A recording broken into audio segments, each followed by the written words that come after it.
Mon nom est Martin Thomas Côté en compagnie d'Alan Lévesque et de Jean-Nicolas Boucher. Et vous écoutez, encore en spécial COVID, Les Injustes.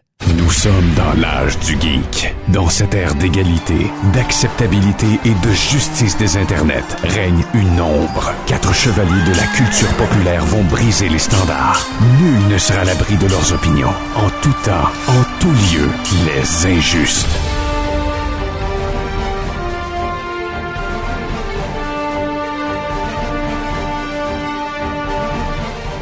Messieurs, bonsoir. Hey, salut. Bien le bonjour. Hey, content de vous retrouver encore en édition Zoom pour ce soir. Puis c'est correct, on s'habitue tranquillement pas vite, puis je pense qu'on prend des trucs. Hey, juste vous dire, je suis tellement content de l'épisode qu'on a fait la semaine dernière. C'est rare que je fais ça, mais je nous ai réécoutés. C'est vraiment rare que je fais ça. Mais je nous ai réécoutés pour voir si j'avais pas manqué des bouts. Honnêtement... Moi, ma blonde est écœurée que j'y en parle de cet épisode-là.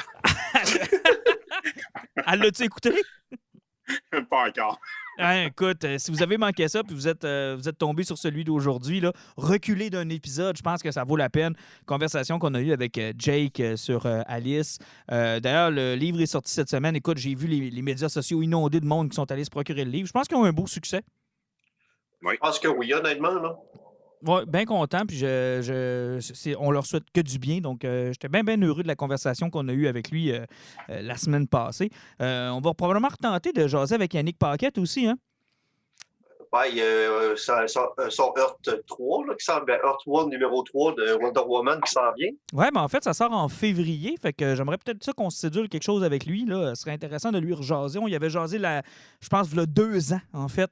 Tu avais parlé du sol. Oui, ben c'est ça, parce que les horaires ne fitaient pas. Mais cette année, ce serait le fun d'essayer de se faire fitter ça par Zoom. En plus, là, on a plus d'habitude qu'il y a 2 ans pour faire ce genre de conversation-là. Ce serait le fun d'y reparler. Puis j'ai bien hâte de voir. Tu sais, dans la lignée Earth One, là, c'est pas mal le seul avec Green Lantern qui est encore bien actif. Là. Je sais qu'il y a un Batman, mais ça fait quasiment 2 ans qu'il y a une rumeur qui va en sortir un 3e volume. Mais Wonder Woman, lui, il est comme une horloge, là. Oui, effectivement, ça pourrait être intéressant. Puis tantôt, tu parlais du fait là, qu'on a eu du fun avec Jake Dion la semaine passée. Puis on est en train de se rendre compte que Facebook aussi est plus super évident. Là, c'est que si vous ne voulez plus rater de nos épisodes, vous voulez être vraiment à jour, là, on vous suggère de vous abonner partout ce qu'on est diffusé. Tu sais, si vous êtes sur Spotify, on est là. On est sur iTunes, on est sur Google Podcast, sur Balado Québec.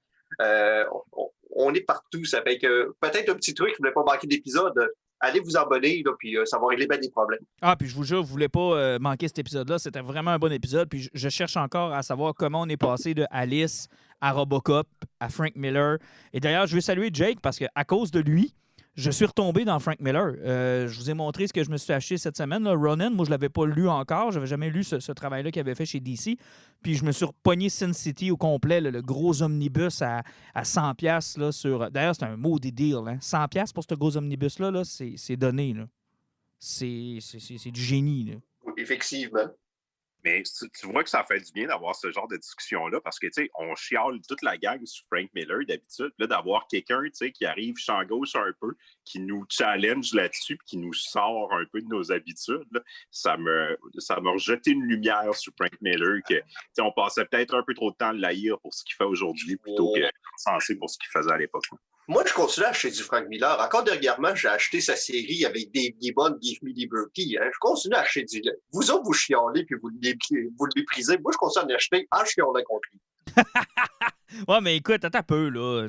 Moi, malgré le fait qu'il nous a dit qu'il y avait eu ben du fun avec Golden Child, je continue à trouver que c'était de la crise de merde. Je m'excuse, là. C'était de la merde, pas capable. Tu sais, je vais peut-être tenter de le relire, mais je ne nie pas qu'il a fait du bon stock. Puis, tu sais, c'est vrai qu'on est sévère un peu avec nos idoles ou avec des gens qui ont ouvert le chemin à tellement d'artistes. Puis c'est drôle parce que les entrevues dont parlait Jake, j'en ai écouté quelques-unes cette semaine.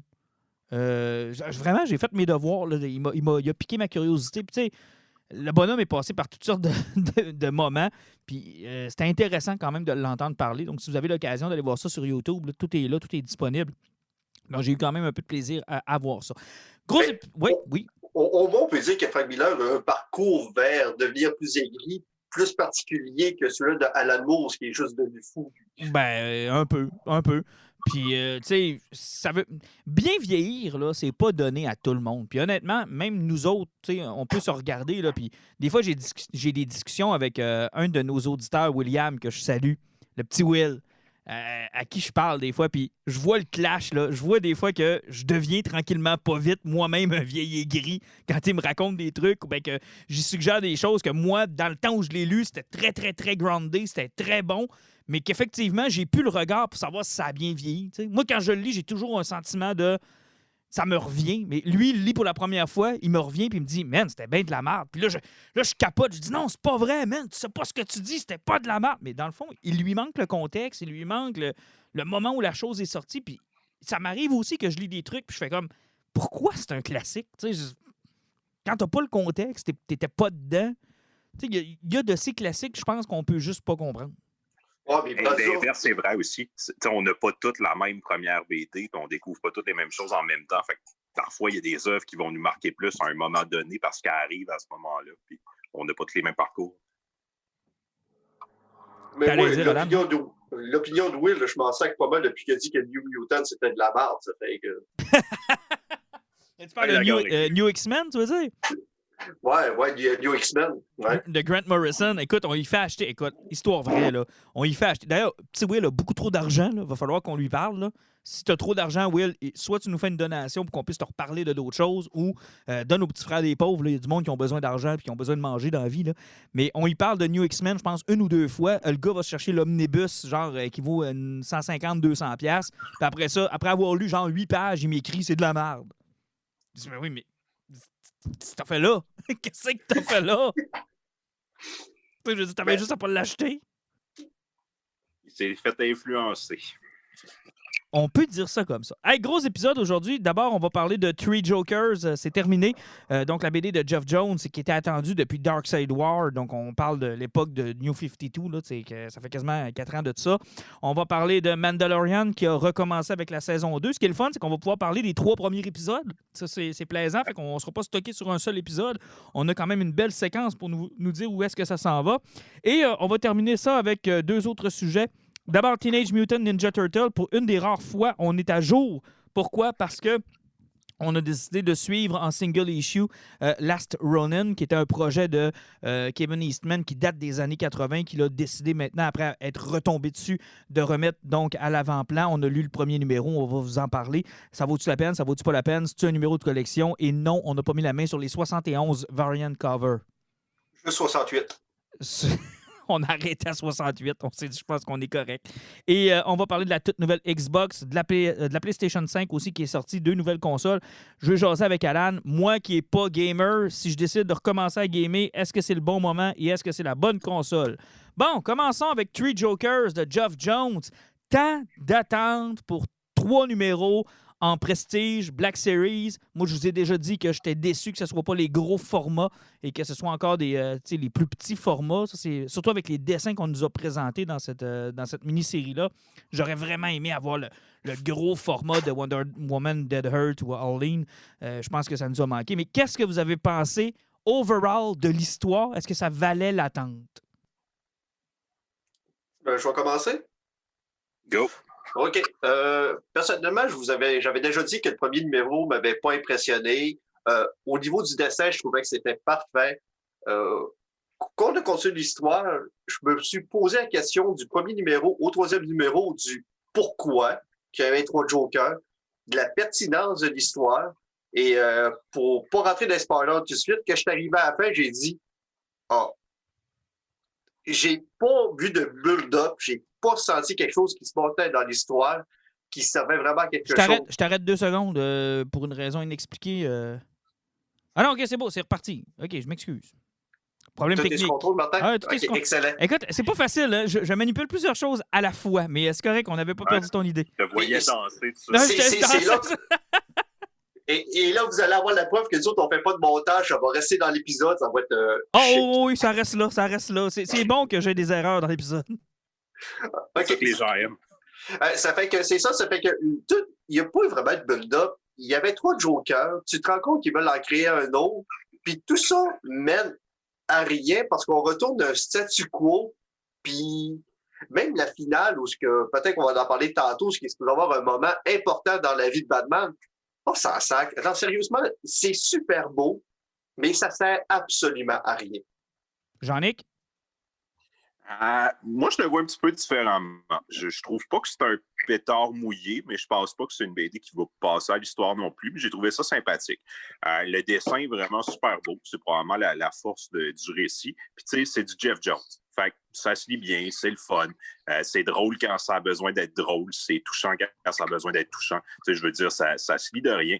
Moi, je trouve que c'est particulier d'appeler ça Three Jokers parce qu'au final, c'est pas mal plus une histoire de la Trinité pour la famille de Batman que pour le Jokers.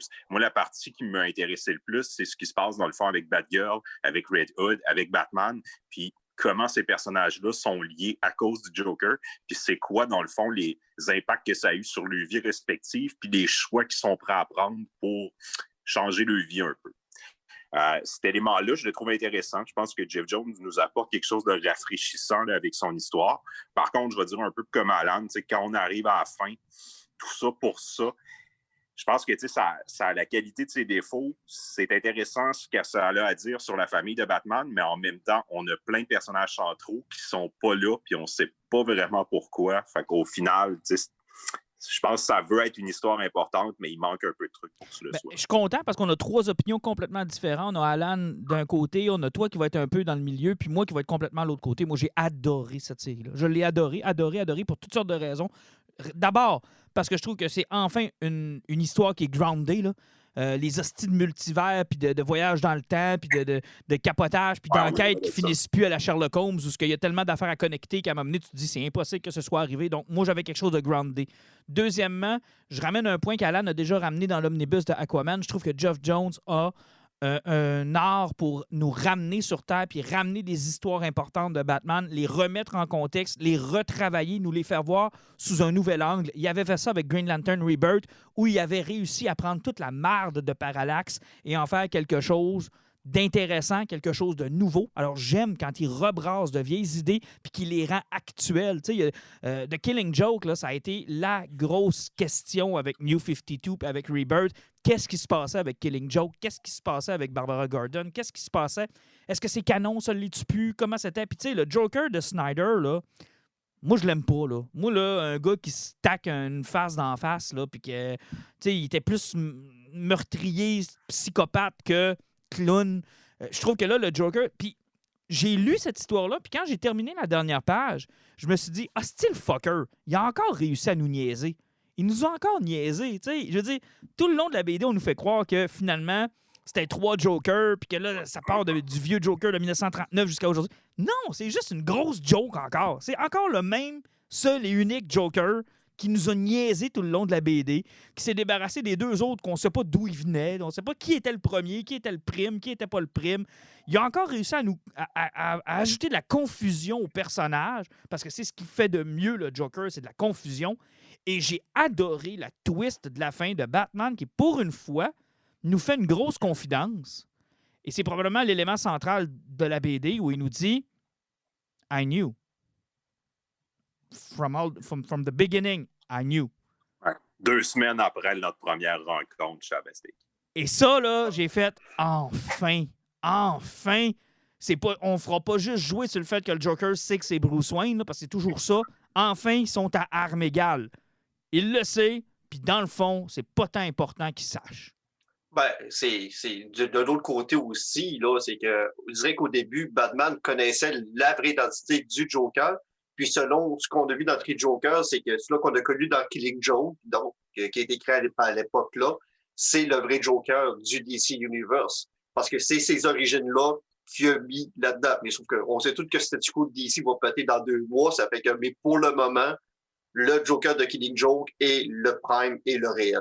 Et ça, moi, ça me rassure. J'aime le back... Parce qu'on a toujours eu des obstinations entre fans à savoir est-ce que le Joker a besoin d'une origin story et laquelle ça doit être. Est-ce que ça doit être celle qu'on avait présentée en 89 dans Batman avec Tim Burton, c'est un ancien gangster, s'est fait trahir, le Red Hood, merci. Ou c'est celle que Alan Moore avait introduite, c'est-à-dire le comédien qui s'est fait niaiser, puis la twist de la fin de savoir qu'à quelque part, Puis là, spoiler alert pour ceux qui ne l'ont pas lu, de savoir que quelque part, sa femme n'est pas morte, puis qu'il y avait probablement une histoire de violence conjugale là-dedans, puis que finalement, il n'était pas si innocent que ça, même avant d'être le Joker. Parce que quand tu lis Killing Joke, le but de Killing Joke, c'est de nous dire que n'importe qui de saint d'esprit peut devenir le Joker.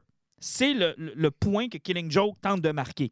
Puis pour le marquer, il nous présente la vie d'un personnage qui a tout d'ordinaire et que tout s'écroule autour de lui, puis il prend la mauvaise décision. Ce que Three Joker vient nous dire, c'est non seulement ça c'est arrivé, mais il y a une partie que vous n'avez pas vue dans Killing Joke où on a été obligé de cacher sa femme parce qu'il y a de quoi que vous ne savez pas. Et ça, là, mind blown. C'est du grand Geoff Jones. Moi, dans ma tête, c'est du grand Geoff Jones. C'est comme, t'as pris quelque chose, tu l'as retwisté, tu m'as rebrassé ça, puis je trouve ça encore meilleur. Moi, je vais revenir, dans le fond, sur ce que je disais qui me plu, parce que là, en parlant de ça, tu me fais penser, tu sais, ce côté-là, moi, j'étais comme, bon, OK, ils veulent nous dire ça à la fin, mais c'est pas important. Ce que j'ai trouvé important, c'est, tu sais, pour Batman, le Joker, c'est son némésis. C'est l'autre côté de la pièce. C'est le chaos à l'ordre qu'il essaie de rapporter. Tout a été dit là-dessus. Mais pour Red Hood, puis pour Batgirl, tu sais, Joker, c'est aussi quelqu'un d'important. Pour Batgirl, c'est quelqu'un, tu sais, qui il l'a pas violé, mais il a brisé sa vie, il a brisé son dos, torturé son père. Pour Red Hood, il l'a littéralement tué. Il l'a laissé pour mort, il a brisé sa jeunesse. Ça a eu des impacts sur Batman aussi, mais ils réagissent tous d'une manière différente. Batgirl n'est pas prête à pardonner, mais elle ne veut jamais passer par-dessus la corde, puis l'espèce de ligne morale qu'elle s'est mise. Red Hood, lui, il est prêt à y aller pour régler le problème. Mais au-delà de ça, il y a comme une histoire entre Red Hood et Batgirl. Ça, j'ai trouvé ça intéressant. C'est pas ce qui me marquait le plus, mais je trouvais ça cool qu'il apporte cet élément-là, puis qu'il montre que les personnages sont... J'aime ça quand la BD essaye d'avancer un peu, qui veulent sortir des sentiers battus.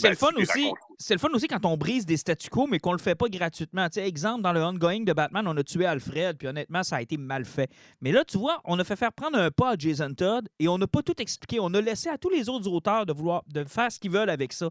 Mais tu sais, je trouve ça intéressant ce qu'ils ont fait faire à Jason Todd. Ça fait des années qu'on s'attend à ce que ce gars-là tue quelqu'un, là, ou qu'il pète un plomb, là. Ben, c'est ça. Il a tué le Joker, sauf que ça, c'est le seul point que j'ai aimé de la série, c'est que ils ont montré que Jason Todd est un gars qui a vécu un événement très traumatisant dans sa vie, c'est que ça l'a poussé à l'extrême. Il a tué un des Jokers. Tandis que Miss Gordon, elle l'a pas vraiment arrêté parce qu'elle haïssait aussi le Joker, sauf que elle, ses remords, elle est capable de les accepter, mais elle est incapable d'accepter les conséquences. Tandis que de l'autre côté, tu dis que Jason Todd, c'est un trou de cul.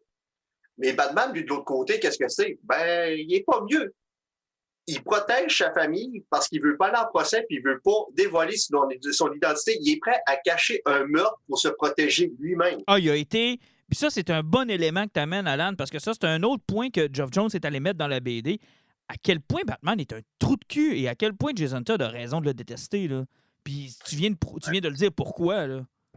Puis, tu sais, elle l'a dit, elle a fait comme, si vous voulez, moi, ça me dérange pas, j'enlève mon masque pour voir tout. Batman ne dit jamais ça va arriver. Ah non, moi, j'ai trouvé ça très fort. Puis honnêtement, tu sais, j'ai lu beaucoup de critiques sur... Puis tu sais, il va falloir faire attention parce que, tu sais, qu'est-ce qu'on veut comme fan de BD aussi? Tu sais, je veux dire, moi, le fait que ce soit pas lié puis que ça emprunte sur des histoires que j'apprécie, qui sont des Elseworlds, tu sais, je suis écœuré de voir Batman dans des vaisseaux miniatures entrer dans le corps de Superman pour détruire un Lex Luthor. Puis, tu sais, je suis écœuré de voir des affaires de même, là, de voir Batman être dans des portails puis traverser des mondes, puis... moi, je t'aboute de ça. Scott Snyder s'en va. Ah, c'est ça, je t'aboute de ça. Fait que moi, de voir juste une histoire de Batman bien normale, bien correcte, puis il est dans les rues de Gotham, puis, tu sais, dans le fond, la joke de Three Jokers, c'est que c'est pas à propos des Three Jokers. C'est ça la joke. Tu sais, je veux dire, jamais ça devient quelque chose d'intéressant. C'est jamais intéressant, en fait, le concept qu'il soit les trois. À toutes les fois que les trois sont là, c'est pas bon. Et dans le dernier numéro, je sais pas si c'était prévu, planifié, mais ils nous le disent clairement que c'est pas intéressant. Le Joker lui-même le dit. Bon, OK, je n'ai plus besoin, là, voici ce que je voulais faire, puis il paf, il tire, puis c'est moi le vrai Joker, tu sais. Puis je me suis dit, c'est ça que j'ai trouvé intéressant. Moi, je me suis dit, ils nous ont vendu sur Three Jokers, puis dans le fond, c'est pas ça l'histoire. Mais pas rien que ça aussi, le Joker, il y avait une partie de son plan qui était brillant. On va spoiler un des éléments importants de la fin direct là, c'est que sauter 30 secondes si vous voulez. Sérieusement, M. K.O., là, qui réussit à pousser Batman à pardonner au meurtrier de ses parents. Hey, c'est-tu bon, ça? Hey, sérieusement, oui, c'est bien beau faire chier Batman, c'est bien beau faire chier Bruce Wayne, mais de réussir à le pousser à pardonner au meurtrier de ses parents. Et non, mais... Il faut que tu sois pas pire. Non, mais réaliser que tu seras jamais le réel ennemi de Batman tant et aussi longtemps que Joe Chill existe, puis que dans ta psychose, puis dans ton désir d'avoir une relation avec Batman, parce qu'on est presque rendu à la relation homosexuelle, là, dans ton désir d'avoir Batman juste pour toi, là, tu l'aimes tellement, c'est tellement que tu es prêt à faire un gros Christophe de plan pour qu'il pardonne à Joe Chill et à la fin, être juste content de se dire, bon, enfin, t'as juste moi. Aïe, aïe, Ça, c'était le bout de brillant de la série. C'est ce final-là où Batman pardonne à Joe Chill qui meurt, puis que tu vois que Joker reprend la place numéro 1. C'est comme, OK, ça c'est nice, par exemple. Ça fonctionne avec la continuité de Lego Batman. De Lego Batman. C'était ça l'enjeu numéro 1 du Joker dans Lego Batman. C'était le vilain préféré de Batman. mais en même temps, ça fait de la logique parce que c'est dans le personnage. Puis ça fait penser un peu au Joker de The Batman The Animated Series, tu sais, quand Harley Quinn réussit à capturer Batman. Avez-vous vu cet épisode-là? Harley Quinn est tannée que Joker court après Batman, puis elle veut avoir le Joker juste pour elle. Fait qu'elle réussit à capturer Batman, puis elle le met au-dessus d'un tank où il y a des requins, puis qu'elle lui fait faire des sourires. Puis elle a un Christy de plan intense, puis elle réussit. Puis le Joker rentre dans la pièce, puis genre, qu'est-ce que t'as fait là? Puis il libère Batman en disant, je m'excuse, puis on va se reprendre. Puis, tu sais, dans le fond, il veut pas absolument qu'il meure. Il veut jouer avec. C'est son jouet. Ouais, c'est ça. C'est à lui. C'est son Batman. C'est ça. T'as pas le droit de le tuer. T'as pas le droit de venir faire contrecarrer des plans. T'as pas le droit de venir réussir. Et ça, tu sais, c'est très Jokerish. Et j'aime beaucoup mieux ce Joker-là. Encore une fois, je fais référence à la run de Schneider que celui qui se taque une face d'en face. Moi, ça... tu sais, c'est comme je suis en train de lire Joker War actuellement, puis... Tu sais, c'est tellement inintéressant. Tu sais... On est en train de laisser Frank Miller, c'est Scott Snyder qui va devenir notre nouveau mouton noir. Sérieux, là? Écoute, on est en train, on l'a pas mis dans nos sujets, là, mais j'aimerais tellement ça que tu lises Dead Metal, là. C'est impossible parce que Dead Metal, c'est merveilleux. C'est une mini-série de 6 numéros, mais à chaque mois, en chaque numéro, il y a 4 mini-séries qui se passent à des moments précis entre chaque numéro. C'est que si tu n'es pas une mini-série, les one-shots dans le bon ordre entre les numéros, tu comprends pas la chronologie de l'histoire. En fait, c'est que si tu liais avec les 6 numéros, ben tu comprends rien. En fait, ils ont fait comme Infinite Crisis, te souviens-tu? Il y avait 4 mini-séries qui roulaient en même temps qu'Infinite Crisis. Puis quand tu suivais pas les 4 mini-séries, puis que tu suivais juste la principale, il arrivait, là, puis là, tu ouvrais ta première page, il était en train de se battre, puis là, tu disais, ils sont où? Mais là, tu t'es rendu compte que tout ça s'était passé dans les 4 numéros d'avant des 3 mini-séries, là. Fait que c'est un peu ça. Je voudrais pas acheter les 15 TP qui vont sortir, puis c'est pas vrai que je vais investir dans un omnibus là-dedans. J'espère qu'un de vous deux va acheter l'omnibus, que je vais pouvoir y emprunter dans 3-4 ans. Salaud. Ben, pas besoin, j'ai dit à peu près tout. Il manque peut-être un one-shot, mais tout est je pense qu'il m'en a manqué un. Puis tu sais, ce qui est triste, là, c'est que les one-shots, des fois, sont meilleurs que la série principale. Puis ça, c'est par moment, oui. Ouais, ça, c'est triste, là, parce que tu te rends compte qu'il y a des mini-séries que c'est pas Scott Schneider qui écrit, puis c'est là que tu te dis, ouais, c'est meilleur quand c'est quelqu'un d'autre qui l'écrit. Tu sais, il y a eu un résumé, je me souviens plus c'est dans quel one-shot, Alan. À un moment donné, il y a eu un résumé, genre, depuis la totalité, là, depuis le début. Il y a quelqu'un qui l'a résumé, je l'ai lu, puis j'ai fait comme, Chris, j'ai compris. Ouais. Parce que c'était pas dans Robin King qu'on a compris quelque chose. Non, ça, c'était mauvais. Puis là, je me suis rendu compte que c'était pas Schneider qui l'écrivait, puis je me suis dit, aïe, aïe, lui, en 2 pages, avec 2 pages de 9 cases, là, chaque, là, il m'a expliqué 2 ans de BD que j'ai pas compris. J'ai fait, wow, à quel point ce gars-là, je suis pas capable de le comprendre quand il écrit, là, t'sais. J'avais vraiment pas compris ça. Il y a même des affaires où j'ai fait comme, wow, avant, c'était ça. Oh fuck, j'avais pas compris ça. De toute façon, dans tous ces plans de Scott Snyder, j'essaie de comprendre pourquoi que Lex Luthor est devenu un Apex Predator. Est-ce que ça a servi à rien? Ça a tellement servi à rien, là. Year of the Villain, là, ça a tellement servi à rien, là. Ça a servi à remplir un trou qui n'existait même pas. Ça, puis ce désir de ramener Superboy Prime à tout... On dirait qu'on veut vraiment y trouver une place, là, mais c'est parce que depuis Infinite Crisis, ce méchant-là a jamais fonctionné. Hey, sérieusement, puis en plus, l'armure de Superboy Prime, c'est là que même Cameron Liefeld l'a vu, qui est parti à la vie. Ah, c'est dégueulasse. Honnêtement, c'est vraiment dégueulasse. Puis, tu sais, plus ça avance, pire c'est. Puis plus j'ai hâte que ça finisse. Puis plus j'ai hâte qu'on arrive à Future State. Là, ça a l'air au moins un peu plus intéressant, là, l'espèce de Age of Apocalypse. Là. Puis j'aime... Mais ça va-tu être avant ou après l'affaire d'hiver? C'est après l'affaire d'hiver. L'affaire d'hiver, dans le fond, on s'est rendu compte que c'était juste un mois, finalement. Ouais, finalement, je pense que ça va closer parce que quand ils vont finir, j'ai l'impression, Dark Metal, c'est parce qu'ils sont en train de faire collapser l'univers. C'est juste que j'ai l'impression qu'ils vont se ramasser sur une terre morte avant le Future State. Tu sais, ça va être comme la zone neutre avant que tout reboot. C'est qu'ils vont péter, ils vont restabiliser l'univers. Puis j'ai l'impression qu'ils vont se ramasser comme, tu sais, un long hiver, avec une ère glaciale où tout est mort. J'ai l'impression que ça va être la zone tampon avec tout reboot parce qu'ils vont revenir d'un univers qui est mort, puis c'est un clean slate pour repartir. Mais c'est intéressant de voir comment ils vont amener Future State parce que Age of Apocalypse était amené via le voyage dans le temps qui changeait un peu la ligne du temps. Maintenant, comment tu amènes Future State? Pourquoi c'est ça? Puis comment tu vas partir de là pour revenir à finalement ce qu'on a lu cette semaine, c'est-à-dire un univers qui va être beaucoup moins connecté puis qui, honnêtement, va pas... Avec la COVID, avec tout ce qu'on a vécu, on a-tu encore les moyens d'attacher le monde à 15 séries pour suivre une histoire ou t'es mieux d'avoir peut-être 5 séries mais qui sont bonnes? Ouais. Des séries jamais plus grandées comme le Three Joker que je viens de parler, moins exploser et y aller plus sur le contenu, à peu près comme toutes les séries que Tom King est en train d'écrire présentement, du stock est grandé, puis t'as pas besoin d'aller ailleurs pour les comprendre. Ben, Batman, Catwoman, honnêtement, là, moi, ça m'intéresse. Il amène enfin le personnage de Fantasme dans la bande dessinée. J'ai hâte de voir comment ils vont faire ça. Oui. Parce que moi, c'est encore un de mes dessins animés favoris de Batman, honnêtement, là, ce film-là. Si vous avez jamais vu ça, vous manquez quelque chose. Là. Mais j'ai hâte de voir comment ils vont l'amener dans l'univers de DC. Je trouve ça vraiment intéressant. Bref, c'est ce qui attend DC là, le temps que Dead Metal finisse. Bref, Three Jokers, si j'avais à vous demander sur 10, vous noteriez ça comment? Là, une fois qu'on en a parlé et que j'ai quand même essayé d'élever la note un peu. Là. Hey, garochez-vous pour eux. 7.5. Moi, j'y mettrais une note aussi pas loin de 7 aussi parce que même si j'ai trouvé ça non pertinent, je trouve que c'est une lecture qui est quand même importante puis qui vaut la peine parce que c'est bien écrit, les dessins sont beaux, c'est quelque chose qui est intéressant. En son tout, c'est le fun, c'est beau, mais il ne faut pas s'attendre à avoir une révélation.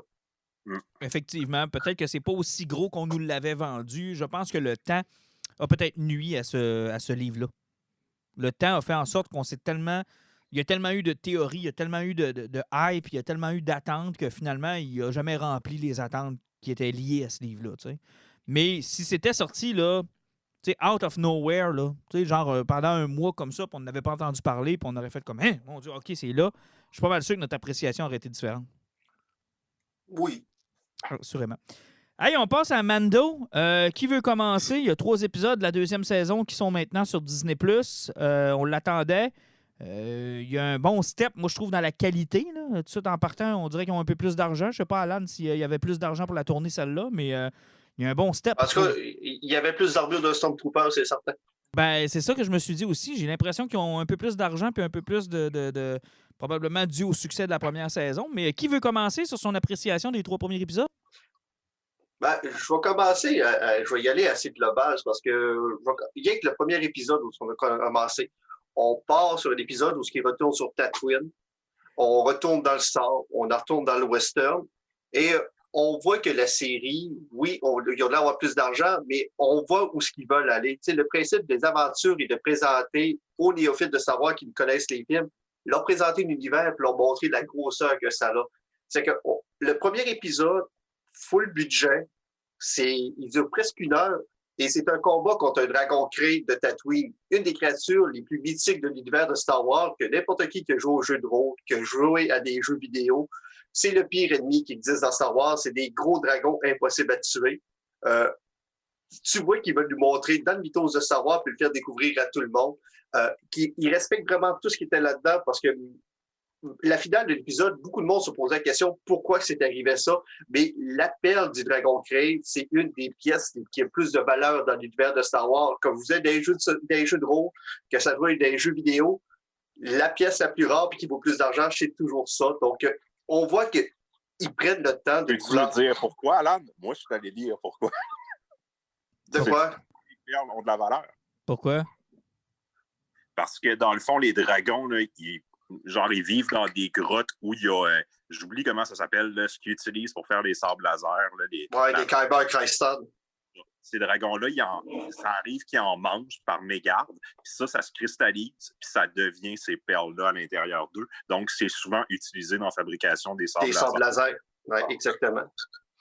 Et effectivement, ça fait qu'il y a tous ces éléments-là qui présentent dans cette série-là. C'est super intéressant. Puis aussi, pour nous montrer la grosseur de la série, puis qu'est-ce que c'était, on a une série qui est filmée comme en anamorphique, donc en écran cinéma. Quand ils sont arrivés dans le bataille du Great Dragon, vu que c'est quelque chose qui était épique, on est revenu en format IMAX. On est pris l'écran au grand complet. Ils ont pris à peine de changer le format. On voit qu'ils veulent s'appliquer puis nous montrer un produit. Hey, j'aurais aimé ça le voir en salle, d'ailleurs, cette scène-là. Hein. Ça aurait été superbe. Ça aurait été incroyable. C'est un peu dommage, par contre. Là, on va se contenter de notre écran de portable, mais j'aurais vraiment aimé ça le voir sur un grand écran. Cet épisode-là avait des allures de mini-film, là, puis il y avait un style western, shérif. Moi, j'étais un peu inquiet quand je l'ai vu parce que je me suis dit, est-ce qu'on va tomber un peu comme on disait dans Smallville, tu sais, Freak of the Week, là? Là, je me disais, on va-tu tomber dans le Delivery of the Week, là? Tu sais, on sauve quelqu'un sur une planète à chaque épisode, puis après ça, on passe à une autre planète. Puis là, à chacune des planètes, il y a un problème, puis le Mando, il règle, puis là, on s'en va à une autre planète. Puis là, à cette planète-là, il y a un problème, là, le Mando, il règle, puis là, on s'en va à une autre planète, tu sais. Je me suis dit, tu sais, l'histoire générale de où est-ce qu'on s'en va, c'est quoi sa mission, qu'est-ce qu'il veut faire. Je trouve qu'on a perdu un peu ça. Là, ça s'est amélioré avec les 2 derniers épisodes, mais moi, c'était ma crainte quand j'ai vu le premier épisode. Mais si on prend le premier épisode pour ce qu'il est, là, c'est-à-dire que tu écoutes juste cet épisode-là, puis tu le regardes, puis tu l'apprécies, tu y goûtes, tu fais Chris, le bon épisode, là, tu sais, ça a tous les éléments de Star Wars que moi j'aime, là, tu sais, ça a le feel 1970, ça a le feel, ça prend son temps, la musique est pas trop présente, les mopettes sont cheap, les effets spéciaux sont à la va-vite, l'épicness du combat à la fin, la résolution de combat qui a amené, bon, ben là, vous n'avez assez vu, parfait, il s'en va dans le Great Dragon, paf, il le fait sauter, puis il s'en va, tu sais. Là, on met fin à ça. Puis moi, j'ai adoré cet épisode-là, mais j'avais peur que l'histoire générale autour de Mando, qui était, selon moi, aussi le point faible de la première saison, qui n'avait pas d'arc. Tu sais, l'arc complet prend pas beaucoup de place dans chacun des épisodes. Ça prend souvent de la place un peu au début, un peu à la fin, puis dans le milieu, on n'en entend pas parler, tu sais. Le problème, c'est que la première saison avait fini assez forte avec les deux derniers épisodes, sur tout le lore, ce qui apporte la mission, c'est assez épique. C'est le problème du premier épisode. Il est génial, mais c'est pas un bon premier épisode pour ouvrir la saison. Là. C'est comme s'il n'y avait pas de lien avec ce qui s'était passé à la fin de la saison 1. Le rythme, là, il est vraiment coupé. J'imagine quelqu'un qui vient finir la saison 1 puis tout de suite après, là, dans l'heure, il écoute le premier épisode, il va faire tout qu'un saut. Là. C'est excitant, c'est beau, c'est le fun. C'est un super épisode, mais moi, c'est un épisode qui aurait pu être en plein milieu de la saison. Oui, c'est parce que ça n'a pas été clair le nombre de temps qui s'est passé entre son combat avec Gideon puis le moment qu'il est retourné sur Tatooine. Parce que oui, il a appris que les Jedi existaient, puis il fallait qu'ils les retrouvent, puis il fallait qu'ils retrouvent des Mandalorians. Puis ça commence qu'il s'en va sur une planète pour demander des informations parce qu'il y a des combats ultimes. Mais c'est le gaz parce qu'une fois qu'il s'est sauvé de Gideon puis qu'il l'a planté, il aurait dû montrer un petit bout peut-être que l'Empire il l'a pourchassé puis qu'il s'est sauvé quelque part. Mais effectivement, on a eu l'impression que ça a coupé très sec, tandis que dans cette saison-là, on a vu qu'entre les 3 épisodes qu'on a eus, là, ils suivent très conjointement quand même entre chaque fin et début. Là. Mais je te dirais que, tu sais, si on fait exception du 3e épisode de cette semaine, les 2 premiers épisodes ressemblaient à des épisodes de milieu de la première saison. Tu sais, je veux dire, je voyais pas l'histoire. C'est ça que je veux dire par l'arc général. Je voyais pas de progrès là-dedans, tu sais.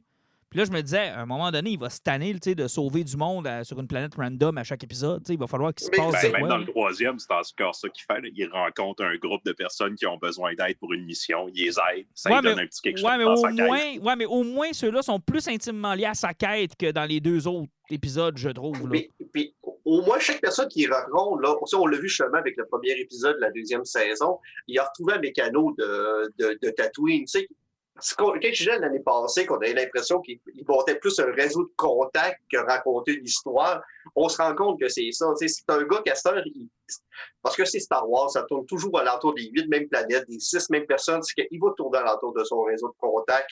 Puis même qu'ils ont présenté ça, il est retourné là-dedans. Là, ils ont présenté Timothy Olyphant, puis j'ai l'impression qu'avec la réception qu'il y a eu, on va certainement le revoir. Ouais, je prendrais une série sur lui, moi. Mais, Beaucoup de monde en parlerait une. mais ce qui est intéressant, Alan, dans ce que tu dis, c'est que ce qui est le fun du Mando, c'est que il est un peu l'atome, tu sais, en dehors de l'histoire. Tu sais, je veux dire, il est comme nous autres. Tu sais, il tourne autour de Star Wars sans être directement impliqué. Tu sais, il n'est pas un Luke Skywalker où il est au centre de l'histoire de l'univers. Il est autour. Tu sais, il tourne autour de la bataille des Mandalorians qui veulent reprendre leur planète. Il tourne autour des restants de l'Empire qui veulent rester là. Il tourne autour de la République qui se reforme. Il tourne autour des chasseurs de primes. Mais tu sais, il est toujours... Tu sais, son histoire à lui, là, c'est pas l'histoire de l'univers de Star Wars. Tu sais, il tourne autour de cet univers-là, puis il se ramasse dans des situations où tu vois que c'est des choses qui peut-être pourraient nous intéresser, tu sais, de savoir ce qui se passe dans ces histoires-là. Mais on a juste des glimpses. Tu sais, juste C'est souvent la force de Star Wars, où on dit que tout est guidé par la force. C'est que lui, c'est plutôt un élément neutre qui est pogné avec une créature qui est force sensitive et il est guidé par la force, peu importe ce qui va s'en aller. Tu sais, donc, le vrai héros de la série, c'est Yado. Ouais, façon de parler, là. Mais c'est ça, c'est parce qu'on a eu un premier épisode qui était super fort, puis, tu sais, sérieusement, c'est bien parti. Je pense qu'on peut passer quand même assez rapidement sur le deuxième, où tout ce qui prend, c'est une mission pour aller porter une grenouille sur une planète pour faire féconder ses œufs. Mais je l'ai trouvée attachante, la grenouille. Elle est tout ce que j'aimais comme kid de A New Hope. Ouais, elle est cheap, elle est en caoutchouc, elle est ultra sympathique. Elle est excellente, là. Elle parle pas sa langue, on comprend pas trop. Un peu comme Chewie et Han, on sait pas s'il parle sa langue ou s'il fait juste comprendre ses gestes. On est comme pas vraiment, on le sait pas. Il y a comme un side quest d'aller la porter sur une autre planète, être cheap. Il se ramasse à un endroit où on a vu des créatures qui avaient été dessinées auparavant par Ralph McQuarrie. Donc, il y a encore du stock qui a été réutilisé. On a vu dans Rebels, dans la série Rebels, les araignées avaient été présentées là. Puis aussi, dans les clins d'œil, le gars qui sauve Mando à la fin, le pilote de X-Wing, le cas de Biggs dans l'acteur. Oui, mais tu sais, je trouve ça, j'ai trouvé ça bien comme épisode. Puis tu sais, Yado mange les œufs, puis là, ça a l'air que ça a choqué bien du monde, là. Mais, Martin, peux-tu régler le problème des œufs pour le monde que c'est écœuré qu'une créature mange les œufs? Juste peut-être rappeler la controverse avant, là, c'est que dans le fond, il y a des gens qui étaient choqués de voir le petit bébé Yoda manger les œufs non fécondés de la femme grenouille. Non, mais je vais vous expliquer pourquoi il les a mangés. Parce que c'est pas parce que Yoda est du côté obscur puis que c'est un seigneur Sith. C'est parce que à cause qu'il est attuné à la force puis qu'il sent la vie, il a mangé les œufs qui étaient non viables pour s'assurer que la mère aide un enfant pour construire sa ligne. Donc, s'il n'avait pas mangé les œufs non viables, possiblement qu'elle n'aurait pas eu d'enfant. Il faut voir ça de même. Il a mangé les non viables. Comme ça se peut-tu qu'il ait juste mangé les œufs parce que c'est un enfant et qu'il ne sait pas ce qu'il fait? Là, Martin, t'aides le monde qui sont contre ça. T'es un tueur de cerf de Longueuil. Ben non, moi, je pense que c'est juste une créature qui a mangé des œufs. Là, T'arrêtes là. Oui, moi, je me disais qu'il allait avoir quelque chose. Là. Je me disais, il mange ces œufs-là, puis finalement, c'est pour les protéger. Ça peut pas rien qu'à être ça, parce que le personnage n'est pas présenté comme ça. Puis là, après, j'ai fait, c'est vrai, c'est un kid, puis il agit comme un kid. Un bébé, tu le laisses traîner, il va manger n'importe quoi qu'il trouve à terre. Fait que, ça fait partie de ça. Et de toute manière, ils l'ont réglé un petit peu avec le troisième épisode. Puis, quand tu vois, quand il l'envoie se faire garder, justement, avec la famille Grenouille, puis qu'à la fin, il est en train de regarder le bébé Grenouille qui naît, puis ils ont comme, à la limite, là, même si c'était des œufs viables qu'ils avaient mangés puis que c'était méchant, ben il aura appris ce petit cadeau-là, genre que ça donne la vie. Oh, mais, mais tu dis que c'est pas de même qu'ils l'ont introduit. Ça a l'air d'être d'un de ses traits de caractère qui est là pour faire rire le public, c'est-à-dire que tout ce qu'il voit, il se le crisse dans la gueule. Je veux dire, il fait ça depuis le début. Il mange une des araignées, d'ailleurs. C'est ça, il fait ça, il fait ça depuis le début de la série. T'es en train de dire qu'il y a un homme adulte qui est tout seul dans l'espace avec une jeune créature qui met tout ce qu'il voit dans sa bouche? Et oui. On ne va pas là. On va pas là, mais oui, Alan. Okay. Oui, Alan. Mais tu sais, je veux dire, il a présenté de même depuis la première saison. T'sais, on s'est jamais posé de questions quand il a bouffé toutes les créatures dans la première saison. Puis dans la deuxième saison, il bouffe l'araignée, comme tu dis. Il en bouffe encore une, je pense, l'espèce de squid là, qu'il y a dans son vaisseau à la fin. On se rend compte qu'il l'a mangé aussi. Puis, ça fait quand même écho à quand on rencontre Yoda pour la première fois dans Empire Strikes Back. Là. Qui vole du manger à Luke, puis qui fouille dans ses affaires, puis qu'il se chicane avec R2-D2 pour pogner la patente. À moi! Tu sais, moi, C'est-tu un trait de leurs espèces? Ça se peut. On n'a jamais vu Yaddle faire ça, mais qui sait ce que Yaddle faisait dans sa chambre à coucher? T'sais? On l'a pas vu assez, On Yaddle. l'a juste pas vu. On vous promet qu'elle va être là dans notre série. Elle va être dans Star Wars Senate. Quand on va faire notre série, elle va être là. Yaddle. Ah, ça, c'est sûr. Je m'excuse d'avoir ramené Yaddle. Mais tu sais, je veux dire, c'est un trait de caractère de cette espèce-là. Ça, c'est pas plus choquant que ça. Là. Le monde, ils ont juste rien à faire. Qu'est-ce que je te dis? Ben, c'est ça. Mais dans le fond, le deuxième épisode, c'était comme beaucoup d'épisodes dans la première saison. C'était comme un fill-in pour pas grand-chose. Mais là, parlons du troisième. Là, parce que là, le troisième, ça bouge. Là. Aïe, il y a le troisième. Hey, c'est-tu beau de voir les Mandalorians? Wow! C'était... Ouais, de voir le côté non radical du Death Watch se présenter, donc ça fait du changement un peu. Non, mais je trouve ça bien, puis ils ont quand même pris la peine de l'expliquer à ceux qui ont peut-être moins suivi. Tu sais, moi, j'ai suivi Clone Wars, mais je dois t'avouer que Rebels, je l'avais pas suivi du tout. Donc, j'ai retrouvé quand même un personnage que je connaissais. Je peux pas dire que je suis un grand connaisseur de ce personnage-là. Là. Je me souviens même pas comment elle s'appelle. Bo-Katan. Bo-Katan. Je sais que... Ça se trouve être la sœur de la blonde de Obi-Wan. Ouais, la sœur à Satine, là, c'est ça. Puis toute l'histoire qu'il y avait autour de Mandalore dans Clone Wars, tu sais, je peux pas dire que c'était mes épisodes préférés non plus. Je suis pas un grand connaisseur, mais je trouve qu'ils ont bien introduit ça. Puis il y avait tellement de questions à propos du Mandalorian qui agissait pas vraiment comme un Mandalorian. Là, je veux dire, on avait tellement vu enlever le casque, puis il y en a qui avaient juste pas d'armure aussi. Donc d'avoir un petit bout d'explication qui me manquait, moi, j'ai pas haï ça du tout. Oui, parce que si vous avez écouté justement la série Clone Noir, il ne faut pas oublier qu'il y avait deux factions qui se battaient. Tu avais la gang de Satine qui était comme l'empresse de Mandalore, qui était la nouvelle Mandalore, qui, elle voulait plus mettre une planète de guerriers, mais unis, qui se rejoignaient à la République. Tandis qu'il y avait comme l'autre côté, la Watch, l'autre gang qui était plus radicale, qu'eux, ils remontaient plus au Mandalore de l'ancienne République, où eux étaient en guerre contre les Jedi, parce que le seul objectif de Mandalore à l'époque, c'était de conquérir la galaxie puis de montrer que les Mandaloriens étaient plus forts que tous. C'est qu'on se rend compte que Mando, il fait plus partie de l'élite de l'ancienne, du Mandalore d'origine, plutôt que de la gang de Satine qui était des guerriers nobles et qui ne voulaient pas tuer tout le monde. Corrige-moi, Alan, mais tu sais, il y a aussi toute cette histoire, pour ceux qui ne suivent pas trop l'univers étendu de Star Wars, il y a des Mandalorians, les vrais. Puis il semble y en avoir aussi qui sont juste un peu comme si c'était une religion. C'est le cas de Boba Fett, mais c'est le cas aussi de Mando, finalement. C'est-tu un vrai Mandalorian? Il me semble que... Non, les vrais Mandalorians de la planète, ça n'existe plus parce que si on y va, mettons, dans l'ancienne version à l'époque de George Lucas, puis t'en vas dans le Blood 10 000 ans, Mandalore, puis il y avait une planète qui est là, parce que, tu sais, les autres, ils ont conquéri plusieurs planètes, donc ils ont certainement assimilé du bon. Donc, c'est juste une élite de guerriers, non?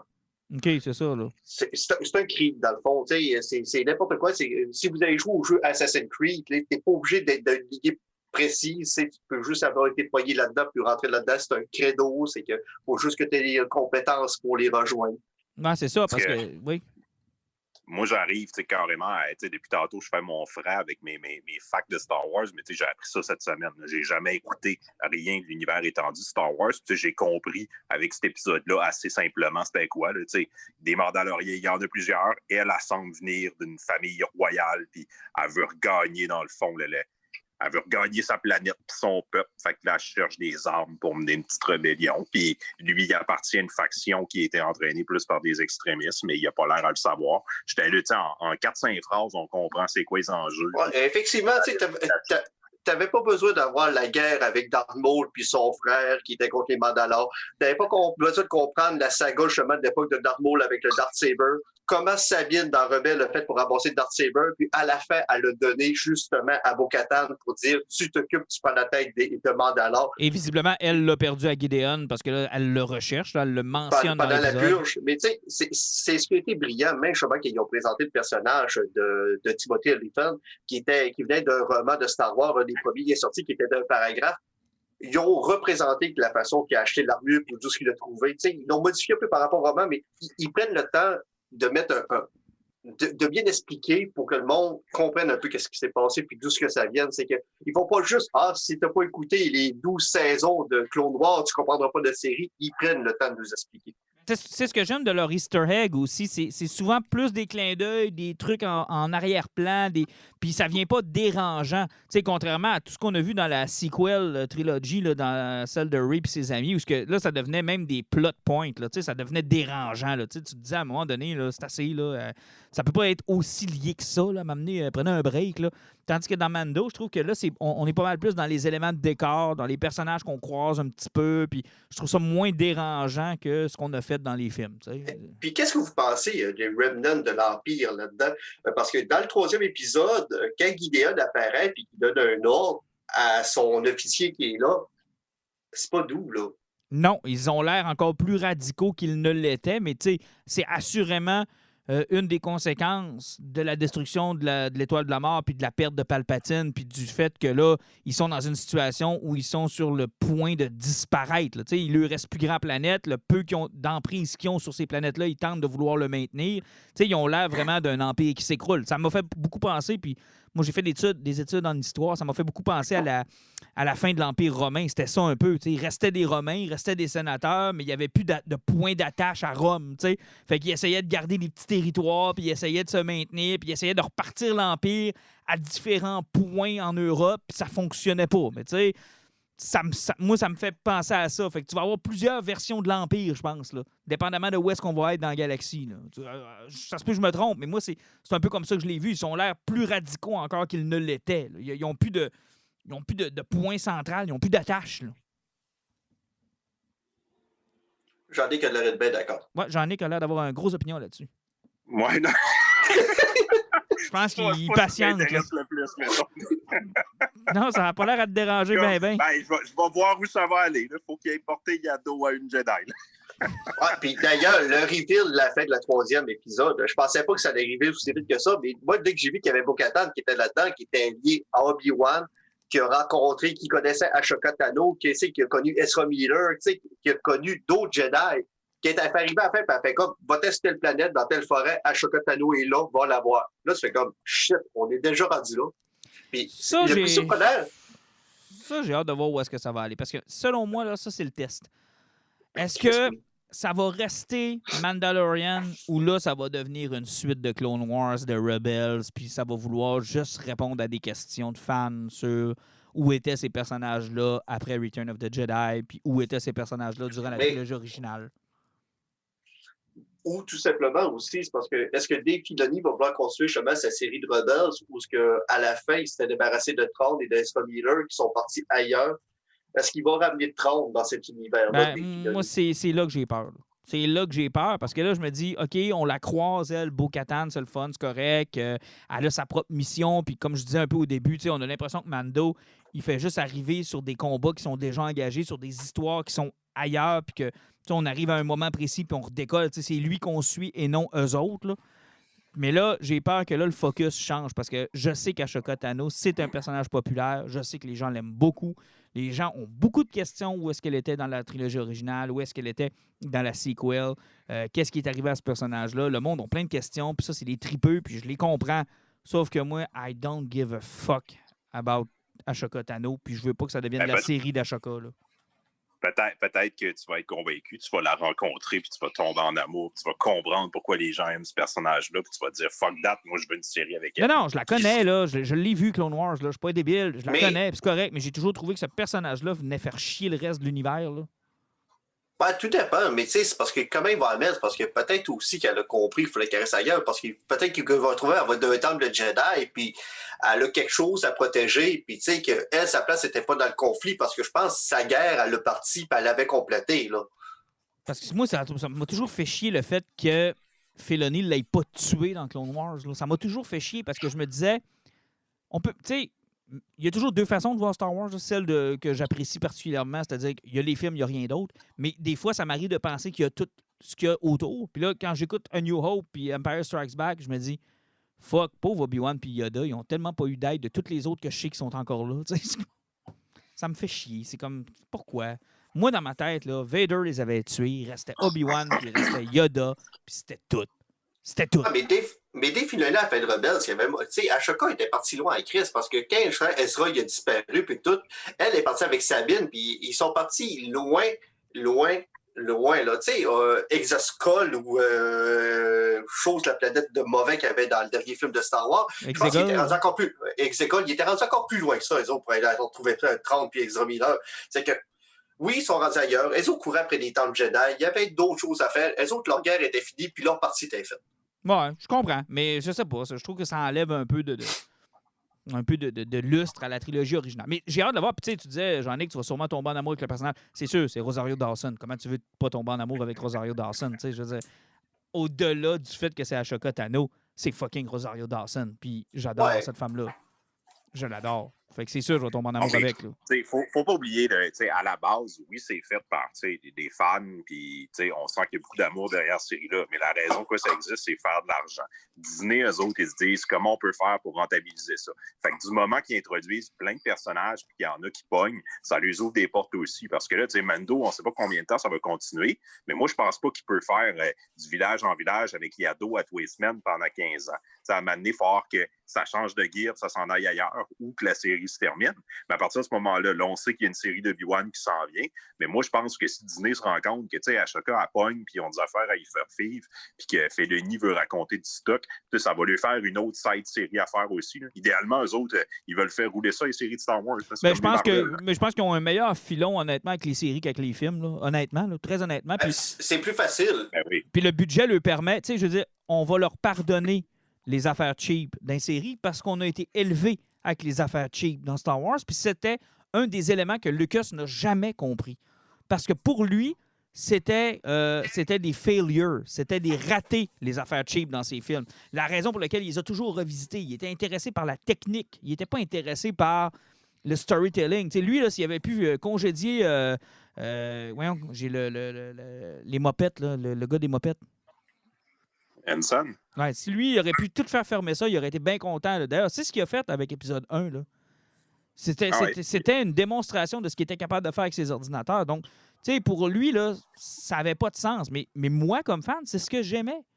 Tu sais, moi, Yado, là, il est tellement mal fait. C'est là. bon, malgré George Lucas. Je pense que c'était la réponse qu'on avait eue, puis le réflexe qu'on a eu, quand on avait été voir Force Awakens, puis qu'on était sur le Jakku, où tout était fait avec des petits plateaux, des petites huttes, puis que tout le monde avait des prosthétiques sur le corps, on a fait « Wow, c'est Star Wars! » Puis c'est ce qui nous avait fait raccrocher à Star Wars à l'époque, on avait vu ça, puis après, la marque dessus est embarquée parce qu'ils ont arrêté de respecter ce qui était Star Wars, justement, mais Force Awakens, à 80%, c'est cheap as fuck. Ouais, c'est ça que j'aimais. Tu sais, je veux dire, Yado, là, fuck que c'est cheap. Là. À chaque fois qu'il le dépose à terre, ça a l'air d'un pot de fleurs, là. Sérieusement, je viens d'en parler tantôt, là. Pas juste ça, là. Quand il se promène dans la neige en deuxième épisode, tu vois le bras en dessous de la neige qui avance. C'est terrible. Tu vois le bras qui creuse à travers la neige.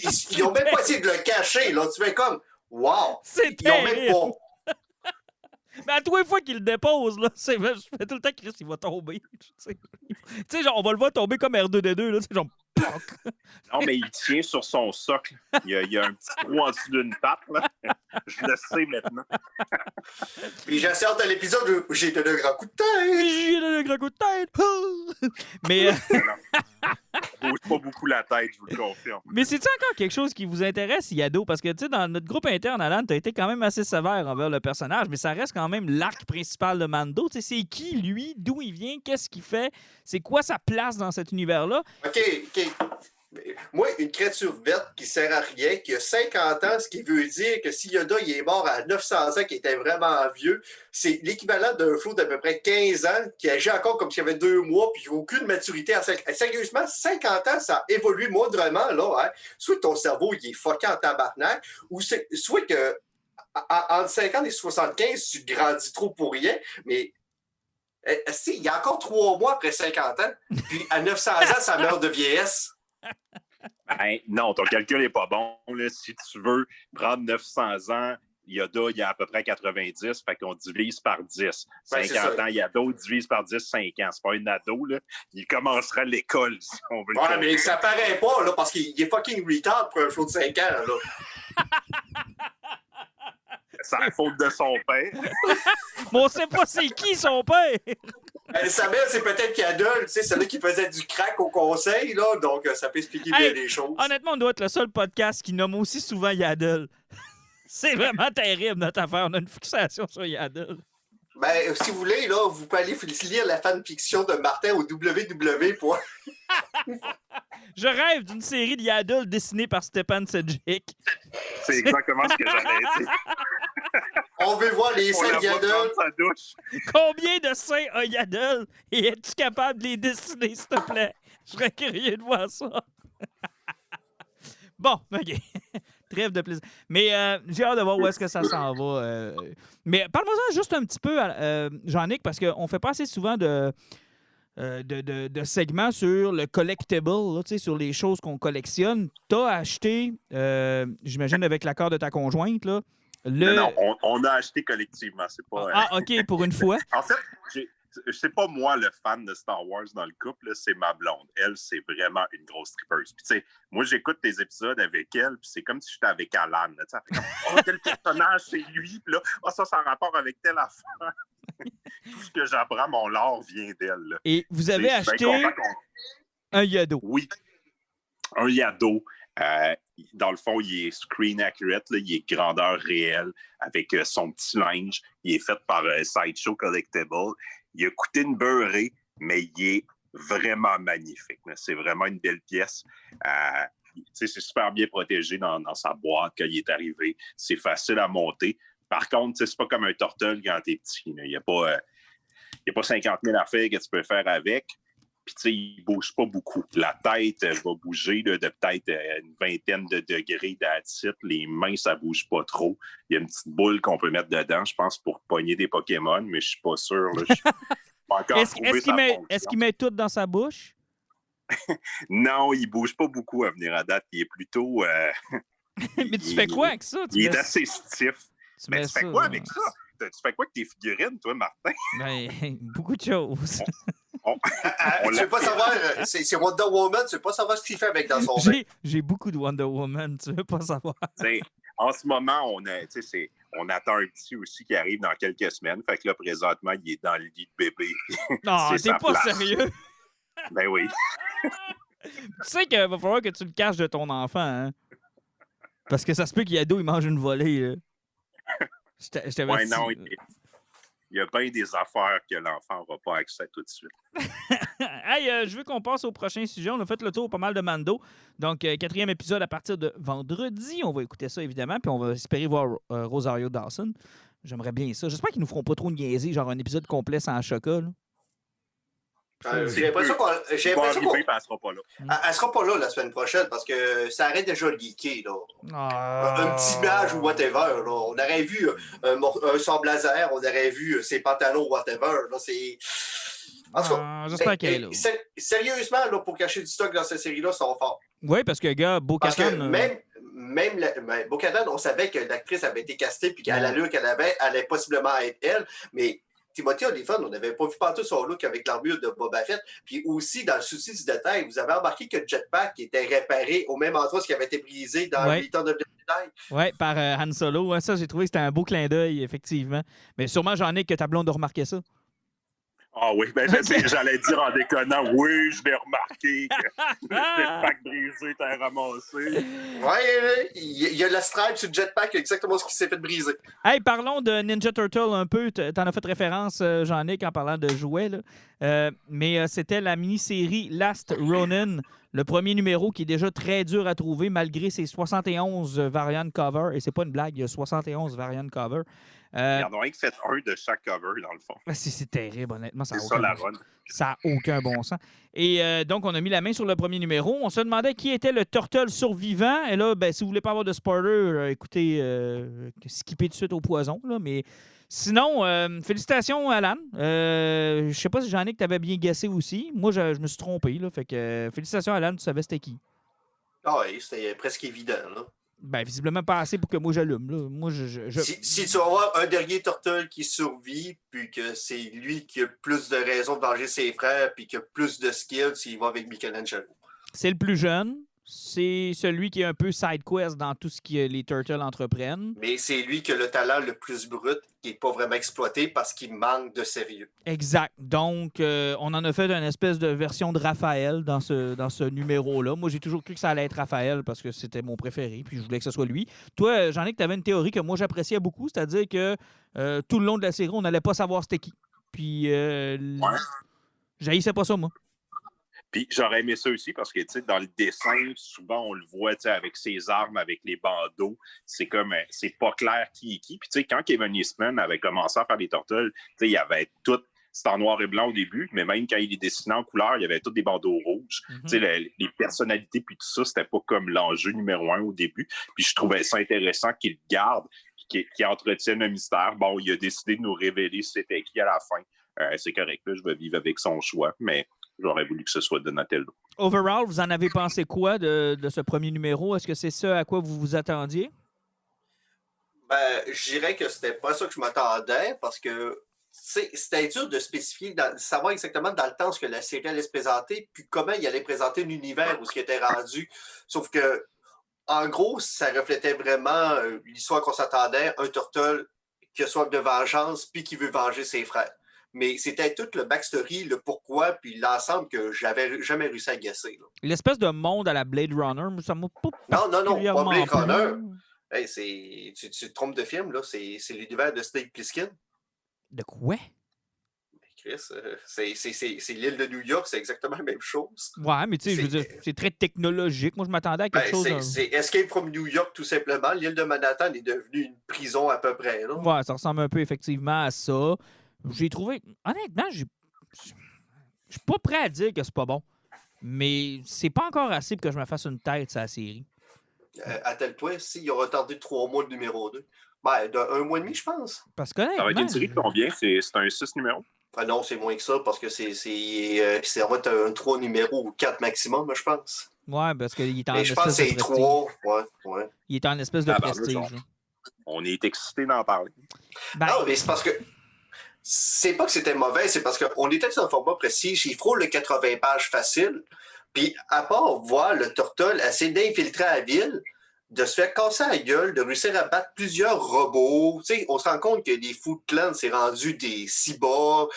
C'est très futuristique. Il utilise plein de gadgets. Il fait plein de passes de combat qui sont super hallucinants, mais ça dure à peu près pendant 60 pages avant que tu te rends compte que c'est le petit-fils de Shredder qui a pris contrôle de la ville, qui n'a même pas de l'air d'un ninja, c'est presque plus un homme d'affaires, que sa mère est ramassée à peu près à la Victor Von Priest, congelée quelque part parce qu'il va essayer de la sauver.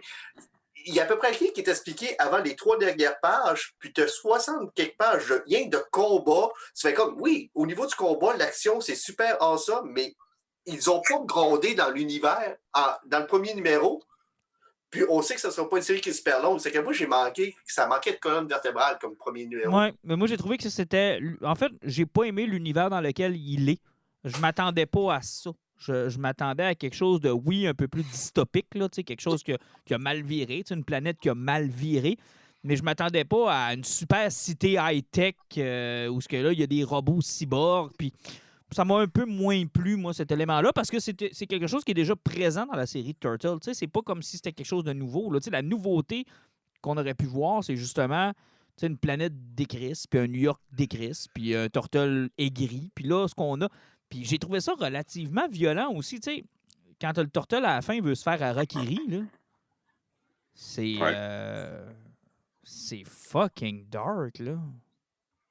Ouais, ça rappelle le Turtle des années 80, ça. C'était... J'ai trouvé ça quasiment limite, là. Ben non, c'est un samouraï qui avait échoué sa mission puis qui allait crever, ça fait que... Ouais, mais tu sais, les Turtles sont pas... En tout cas, sont pas comme ça. Non, mais un samouraï qui est blessé au combat ne meurt pas au bout de ses blessures. Il fait un seppuku, là. Ouais. Il se fait un harakiri, là. Ouais. Je trouve ça raide. Jean-Nic, t'allais dire? Ben, c'est comme... Moi, là, en lisant ça, je me disais, bon, j'aime quand même ça, les Turtles. J'ai grandi avec ça. Mais ce qui m'a hooké avec la série d'IDW, c'est la qualité du scénario, les clins d'œil aux différentes séries qu'il y a eu, mais aussi comment ils construisent leur univers, puis ça se tient. Là, en lisant ça, j'étais là, ça me fait penser au truc que Kevin Eastman fait là-dedans. La BD, tu sais, j'en ai lu un petit peu du vieux de Kevin Eastman, puis tu sais, je pense que j'aime pas sa narration, sa manière de raconter l'histoire parce que j'étais là. Au final, c'est quelque chose qu'on a déjà vu 200 000 fois, là, un vieux héros déchu qui doit reprendre du service pour se venger. J'étais là, ça apporte absolument rien. J'avais peur qu'il y ait trop de clins d'œil, puis plein de personnages rendus vieux. Puis finalement, il y en a pas tant que ça. Puis en le lisant, j'étais là, pourquoi je suis en train de lire ça? Moi, j'ai trouvé ça mauvais. Mais tu sais, en fait, pas mauvais, parce que la série n'est pas terminée, mais j'ai pas aimé ça. J'ai pas eu de fun. Puis quand je l'ai terminé, j'étais là. Sérieusement, j'ai même pas le goût de finir la série. Là. Je vais les lire quand ils vont sortir. Mais genre, il n'y a rien qui m'a excité là-dedans. Il n'y a rien que j'ai fait wow. Puis il n'y a rien que j'ai fait. C'est une bonne utilisation de cet univers-là, ou du moins, il fait quelque chose de cool. Puis tu sais, je repensais à Old Man Logan, puis vous le savez que j'aime pas Marvel pantoute, là. C'est rempli de personnages que je n'ai rien à foutre, là. Mais Mark Miller, il a réussi à écrire une histoire incroyable. Quand j'ai lu ça, là, je connaissais pas la moitié des personnages, puis j'étais OK bien raide. Puis tu sais, Old Man Logan, là, ça mérite d'être dans toutes les bibliothèques de monde qui lisent la BD. Ça, j'étais en train de lire ça, Last Ronin, puis j'étais là, bof. Ben, très bon. C'est drôle, mais j'ai pas osé le dire, mais tu as dit ce que malheureusement j'ai peur de penser. Puis je suis pas objectif parce que j'adore les Turtles, puis c'est vraiment un univers que j'apprécie puis que j'affectionne particulièrement, puis ça m'a fait mal de lire ce numéro-là parce qu'effectivement, je m'attendais peut-être plus à un genre de Old Man Logan, à un genre de Dark Knight Returns, à un genre de... Tu sais, on les a déjà vus, on les a déjà lus dans plusieurs univers, ce genre de futur dystopique dans lequel, finalement, la mission du héros a échoué. Tu sais, dans le fond, le but de ces aventures-là ou de ces écrits-là, c'est souvent de nous faire comprendre que l'âge d'or, ben, c'est pas quelque chose qui persiste. T'sais, des fois, ça se peut que ça tombe malgré les bonnes intentions des héros. Puis ça se peut que le monde dépasse le héros, qu'ils ne réussissent pas à les sauver. Puis Old Man Logan, c'est un peu ça. Dark Knight Returns, c'est un peu ça. Puis j'en ai plein d'autres histoires comme ça qui ressemblent à ça. Mais je trouve que Last Ronin, ça m'a pas amené ce feeling-là. Ça m'a pas amené le... Je vois pas où est-ce qu'il va. Ouais, c'est comme je te disais justement tantôt, c'est qu'il manquait de colonne vertébrale, il manquait d'une ligne directrice dans l'histoire. Sauf que la question que je me pose aussi, c'est qu'il ne faut pas oublier que la série avait des problèmes. Ils ont changé de dessinateur quand elle a commencé, puis ils ont fait presque qu'il recommence au grand complet. Y a-t-il quelque chose que switchait à partir de là? Est-ce qu'on va se ramasser avec à peu près comme certaines séries qu'on avait dans le Black Label de DC, où ce que le numéro 2 nous apportait des gros éléments d'histoire, puis après, ça allait ailleurs? J'ai l'impression que le numéro 2 va être super important dans cette série-là, parce que comme je dis, il y a eu beaucoup d'actions. Sérieusement, il n'y a pas eu beaucoup de texte dans ce premier numéro-là pour 80 pages. Il n'y a pas beaucoup de mise en contexte. Puis, tu sais, c'est drôle que tu rapportes ça, Black Label, parce que, puis je vous pose la question, est-ce qu'on en a trop des mondes dystopiques? Tu sais, on a eu Wonder Woman Dead Earth, on a eu Last Night on Earth, on a eu Old Man Logan, on a eu Deceased, qui est un peu ça aussi. Là, on a ça, tu sais, on a-tu trop? Quand c'est bien fait, non. Non, ben effectivement, que c'est bien fait, non, mais ça dépend toujours aussi. Il ne faut pas toujours que tu tournes après ça. Dead Earth, c'était vraiment un post-apocalyptique après. Puis sauf que le problème, c'est que Batman, c'était à peu près la même chose aussi, mais Batman était moins bien apporté. Ah, c'était pourri. Oui, exactement. Mais sauf que c'est malheureusement la solution facile qui est un univers qui est bien établi. Ouais, parce que tu élimines tout ce qui reste alentour, puis tu peux rien que te concentrer sur l'histoire. J'ai hâte de voir comment ça va tourner dans le numéro 2. Je suis un peu d'accord avec toi, Alan. D'un coup, qu'on nous amène plusieurs réponses puis qu'on ait des flashbacks aussi pour nous expliquer qu'est-ce qui s'est passé dans ce monde-là, pourquoi c'est comme ça. J'ai l'impression qu'April O'Neil va faire beaucoup de narration dans le deuxième. Oui, j'ai l'impression qu'effectivement, April O'Neil a beaucoup de choses à nous raconter puis elle nous a déjà dévoilé l'identité du personnage. Est-ce qu'elle nous a véritablement dévoilé l'identité ou c'est nous autres qui l'a mal lu? Elle l'a dévoilé. Tu penses qu'elle l'a dévoilé puis que c'est sans équivoque? C'est sans équivoque. OK. J'ai hâte de voir, moi, où est-ce que ça s'en va. Hey, et avant de passer à nos poisons, j'aimerais juste t'entendre sur la nouvelle génération de consoles. Alan, tu as eu l'occasion d'essayer la nouvelle Xbox, puis... Nouvelle génération d'Xbox. C'est que oui, j'ai reçu ça. Honnêtement, j'ai reçu ma console.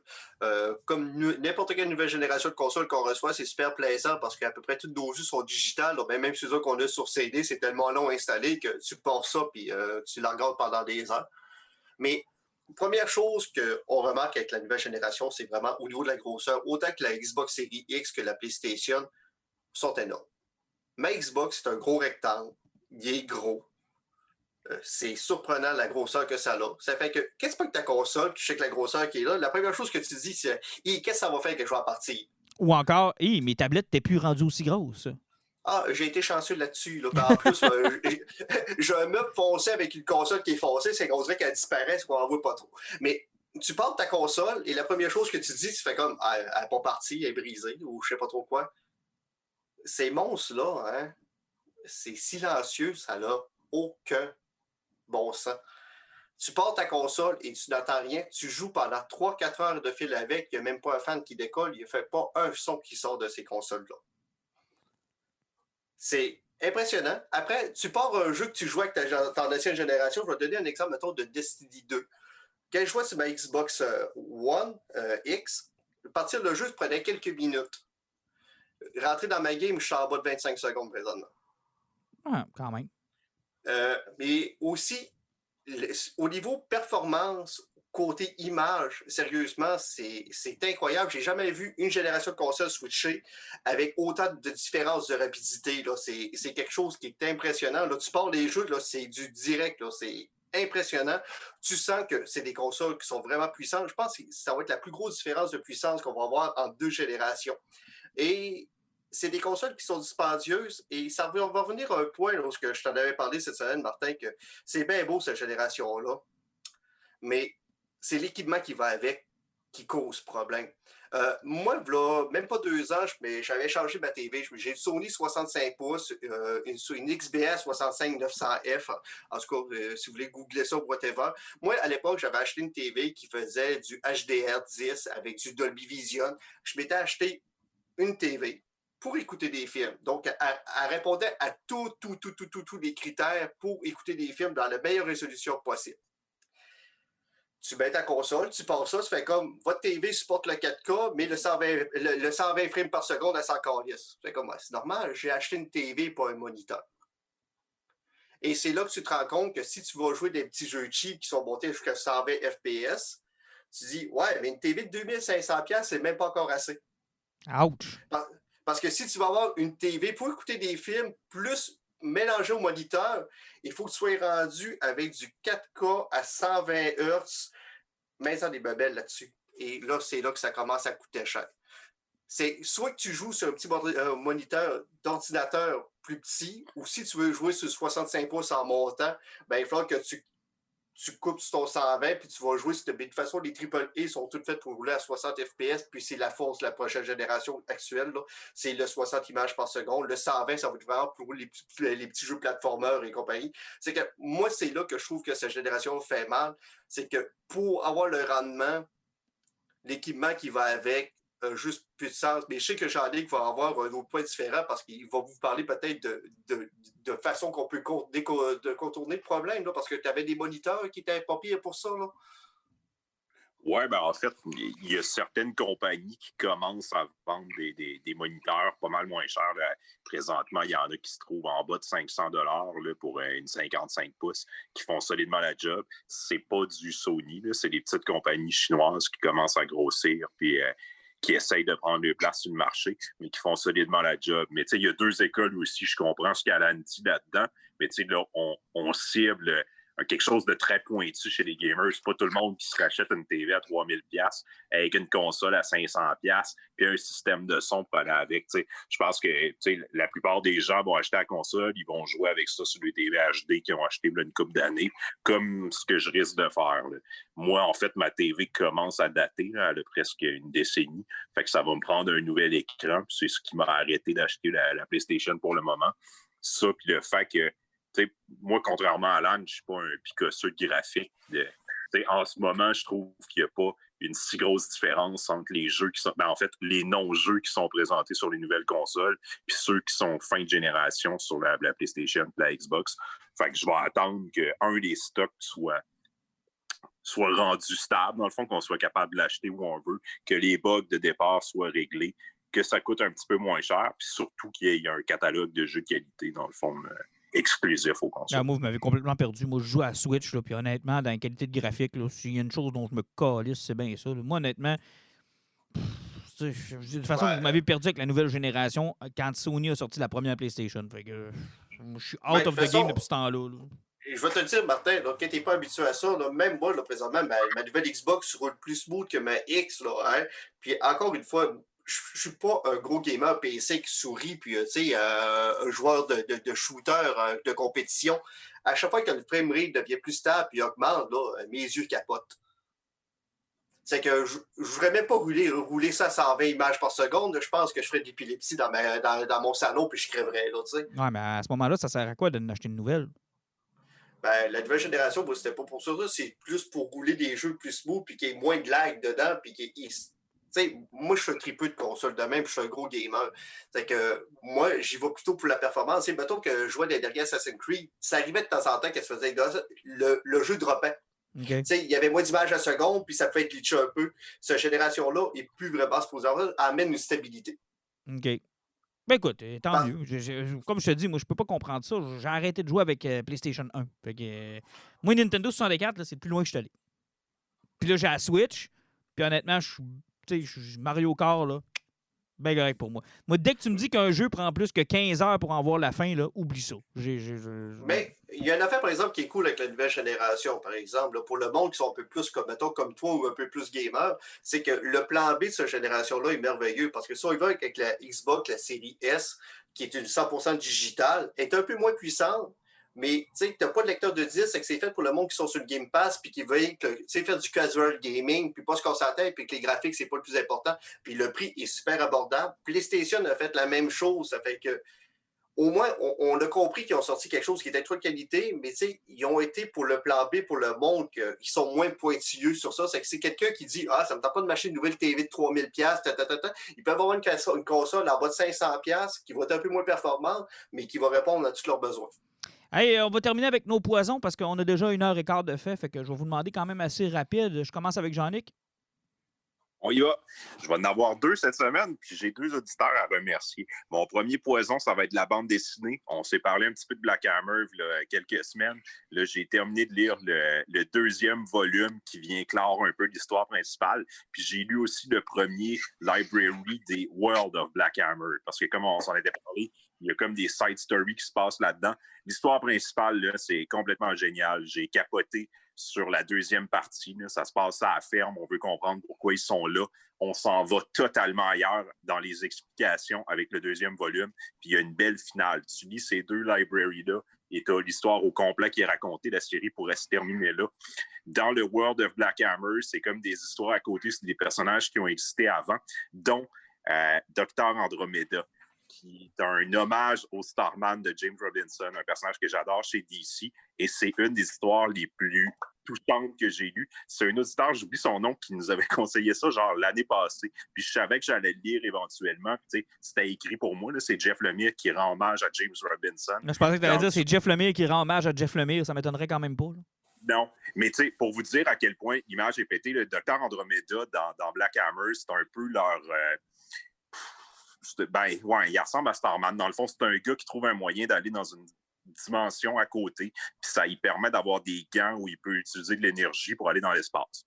Mais l'histoire, là, c'est que dans le fond, il est allé trop loin dans l'espace pour aider un peuple, puis il a passé trop de temps. Fait que quand il revient sur Terre, il y a 18 ans qui se sont passés. Il est en guerre avec son fils, sa femme est morte du cancer, son fils est malade, puis ça a brisé ses relations. Mais en même temps, la planète qu'il a sauvée, dans le fond, il est comme devenu un dieu pour eux, puis ils ont créé l'équivalent des Green Lantern.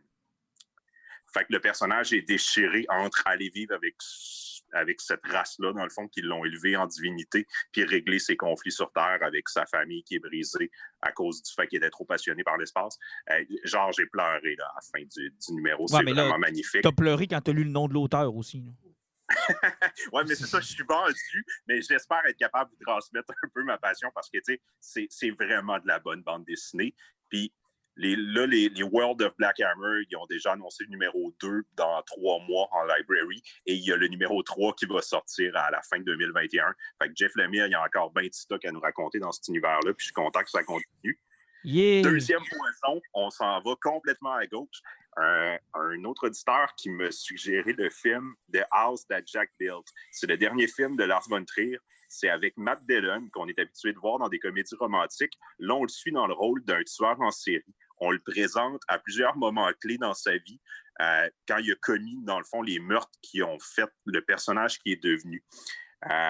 C'est une approche particulière. Le personnage est un obsessif compulsif.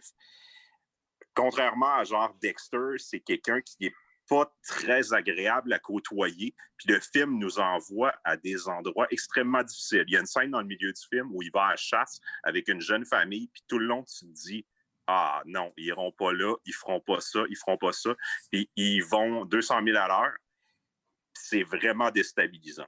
Puis le film devient un petit peu plus n'importe quoi. Il y a une scène où le personnage s'en va en enfer dans le fin du film. C'est super intéressant. C'est un film qui fait réfléchir, mais c'est un film qui est très, très dur. Mais si c'est un genre qui vous intéresse, là, allez voir ça. Le dernier Lars von Trier, The House That Jack Built. Veux-tu que j'aille avant toi, Alan? Ou... Je vais y aller tout de suite pour passer à travers ça. Vas-y. Jean-Luc vient de parler des auditeurs qui avaient suggéré des lectures. Je sais que tu as lu la même chose que moi. Raphaël nous avait suggéré Chainsaw Man, le manga. J'ai lu la semaine passée le premier numéro. Oui, c'est. Calisse que c'est cave. Hey, sérieusement, ça se passe dans un univers où il y a des démons puis qu'il y a des chasseurs de démons. Puis tu as un gars qui n'a pas de vie, qui n'a pas une scène, puis qui a un chien scie mécanique où il tire par la queue puis le chien devient une scie mécanique. Ah, mais le flow, là, puis d'abord, il n'y a pas une scène. Lui, il ne mange que du pain blanc, puis il veut toucher à des seins. C'est comme sa vie, c'est ça son objectif. C'est que malheureusement, à un moment donné d'un combat, il meurt, mais un démon peut fusionner avec un humain qui meurt, puis le ressusciter. C'est que son chien ici se mélange avec lui pour le ressusciter, puis le gars devient un homme scie mécanique. Comme Wolverine, à place d'avoir des griffes, il y a des scie mécaniques qui sortent des bras, puis sa tête devient une scie mécanique. Wow! C'est absurde, c'est con, c'est violent, c'est drôle. Ça sert à rien, ça mène à rien, mais c'est tellement divertissant. OK, donc suggestion. Ça va être tout pour toi? Sinon, je vais y aller avec un petit coup vite pour les gens qui suivent Aventurosaures de Julien Paris-Sorel depuis les 3 dernières années. Le 3e volume est sorti cette semaine aussi, en même temps que chemin que Alice. Ça fait que si vous avez des tout petits qui suivaient cette série-là, relancez-vous là-dedans. Je pense que Julien Paris serait en train de monter un univers qui est incroyable. Une belle évolution de son personnage Rex là-dedans, puis de Cory. Les dessins sont encore sublimes. J'ai écouté une vidéo qu'il a faite sur Facebook cette semaine. Puis son premier arc, il veut le finir à peu près en 6 numéros. Ça fait qu'on sait qu'il risque d'avoir une fin dans les prochaines années. Mais honnêtement, pour les personnes de tous âges, c'est une aventure qui est merveilleuse. C'est super le fun et surtout pour les enfants, là, c'est un point d'entrée de lecture. Là, mélangez-vous juste pas avec votre BD d'Alice que vous avez acheté, par exemple. Genre, tu laisses Alice dans les mains de ton enfant, puis tu pars avec Aventurosaures. Là. Il y a du sword fight dans Alice, mais c'est pas le même. C'est pas pareil. Et tiens, je vais terminer avec le mien. Puis moi, c'est du rétro-poison. Parce que je suis en train de me retaper le roman de Michael Crichton de Jurassic Park pour probablement la 4e fois. C'est vraiment un de mes romans préférés. Puis c'est un bel exemple, je pense un peu comme Shining, avec la version de Kubrick puis le livre de King, qui sont 2 œuvres sublimes pour des raisons différentes, puis qui sont pas tellement pareilles. Pour Jurassic Park, c'est un peu la même chose. Le film est sublime, se tient en lui-même, c'est superbe, mais le roman est tout à fait autre chose. Oui, ça s'entrecroise. Là. Il y a des clés dans le film qui sont dans le livre, mais le livre est tellement supérieur. Il y a tellement de stock d'idées qui n'ont pas fait leur chemin dans le film de Spielberg. Puis c'est correct, là, on comprend. Mais je suis en train de le relire dans l'espoir de lire The Lost World que je n'avais jamais lu. Donc là, j'ai The Lost World qui m'attend, que je vais probablement essayer de lire une fois que je vais avoir reterminé le premier roman. Je voulais me remettre dans le bain pour être sûr d'avoir une belle vue d'ensemble des deux. Donc, je suis en train de lire ça. Ça se lit très vite. Lisez-le en anglais, c'est une belle lecture. En plus, en anglais, c'est pas trop difficile. C'est vraiment, vraiment un bon roman. Puis je lis, là, puis les gars, ça a tellement bien vieilli. Là. Les thèmes abordés... Hey. Est-ce que c'est meilleur que Billy le clonosaure? Salutations au directeur Scanners. Mais Billy le clonosaure. Mais non, mais honnêtement, ça a tellement bien vieilli. Là. Tous les débats éthiques autour de la génétique, de la science, puis en plus, en pleine crise du coronavirus, de la façon dont on voit la science qui essaie de progresser de la façon que ça se fait, les grosses firmes de pharmaceutique, les firmes de génétique. Puis honnêtement, c'est encore quelque chose de très actuel dans notre monde d'aujourd'hui, puis ça se lit encore très bien. Puis comment je pourrais dire, les prédictions de Malcolm, qui est le personnage dans le livre qui est joué par Jeff Goldblum dans le film, sont encore plus d'actualité, je pense, aujourd'hui que ce l'était au moment où Correction l'a écrit. Ça a vraiment, mais vraiment bien vieilli. Et je terminerai peut-être juste en vous disant que demain, ne me cherchez pas. C'est peut-être un peu moins geek, mais c'est The Crown, la 4e saison. Et sur Netflix qui débarque. Et je serai donc occupé toute la journée demain à écouter cette magnifique série. Et il y a peut-être un petit élément geek, c'est que c'est Gillian Anderson qui joue Margaret Thatcher. Donc de Scully à Thatcher. Et de ce que j'ai vu des bandes annonces, c'est probablement l'époque la plus intéressante de la famille royale actuelle, soit les années 80 jusqu'au début des années 90. C'est du gros fun. Fait que même si vous n'avez pas vu la saison 2 ou 3, c'est pas vraiment grave puisque c'est quelque chose d'historique. Là, vous ne serez pas mêlés. Vous n'avez pas besoin de les voir naître pour comprendre ce qui se passe dans la série. Puis c'est un beau moment aussi pour voir, comment je pourrais dire, le contexte dans lequel évoluait l'Angleterre dans les années 80.